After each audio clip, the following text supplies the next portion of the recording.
Berita melaporkan Menteri Besar Selangor menyatakan laporan teknikal letupan paip gas di Putra Heights Selangor akan siap dalam tempoh sebulan.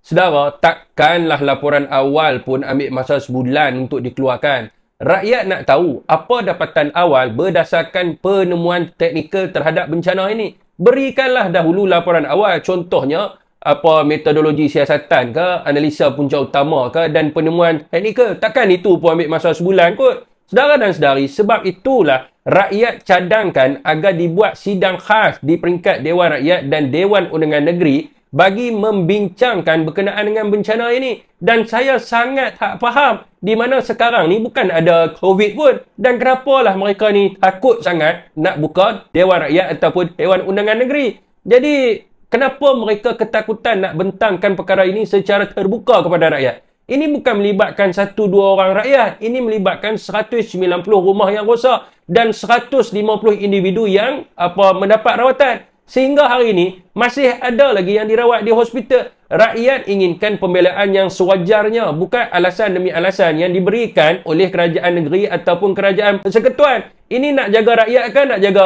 kontraktor? Apakah pandangan rakyat Malaysia?